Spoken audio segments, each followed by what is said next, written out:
extrêmement éclairants et c'est tout le but de cette instance, c'est aussi qu'on puisse se nourrir, nous élus politiques qui portons une vision, qui avons été élus pour le programme que nous avons porté, mais de continuer à être nourris par l'ensemble de votre expertise de terrain et l'ensemble de votre analyse au quotidien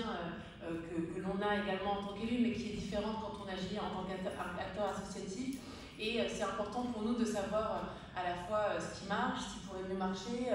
là aussi où il y a des trous dans la raquette de la part de la ville de Paris, et comment est-ce qu'on fait pour combler ces trous-là, pas seul en tant qu'élu et pas seul en tant que responsable politique ou avec les services de la ville à travailler sur un point de notre table, mais de le faire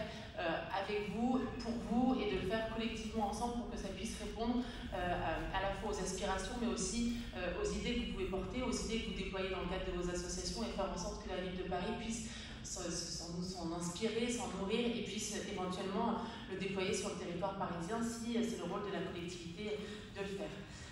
Je le disais en introduction, mais je le redis, on a une conviction qui est extrêmement forte, c'est que le fait associatif évolue. On ne s'investit plus dans une association comme on le faisait il y a 50 ans, et je pense que le groupe sur l'engagement de la jeunesse et des personnes en situation de handicap le reflète. On ne gère plus une association comme on le faisait avant, et il n'y a pas si longtemps, avant le Covid, qui a aussi beaucoup changé nos pratiques en la matière, que ce soit dans nos vies professionnelles que dans notre engagement associatif. L'engagement bénévole n'est plus le même à l'heure où on est dans une société qui est ubérisée, dans une société de consommation qui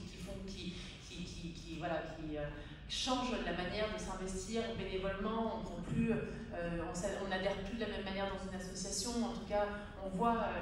l'évolution de l'engagement bénévole, et on voit les ravages que ça peut avoir dans vos associations respectives. Moi, je suis frappée,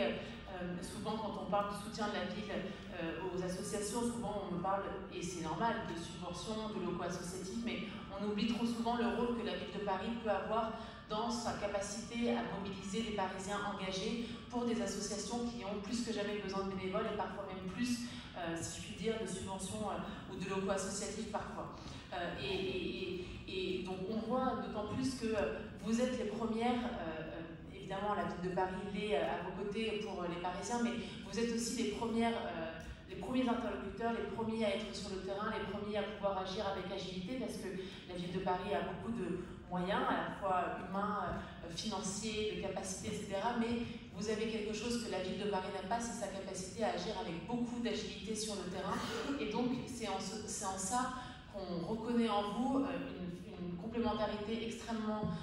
riche et indispensable pour nous, acteurs institutionnels parisiens, et donc il faut qu'on continue à travailler ensemble de cette manière-là, avec complémentarité, et à respecter, pour reprendre les derniers éléments relatifs au contrat d'engagement républicain, respecter cette liberté associative qui en fait est porteuse de beaucoup d'innovation, de beaucoup de cohésion sociale, de beaucoup de créativité, et donc il ne faut absolument pas que par notre volonté de vous soutenir ou de vous accompagner, on tue cette flamme de l'innovation, et on tue cette flamme de la liberté associative.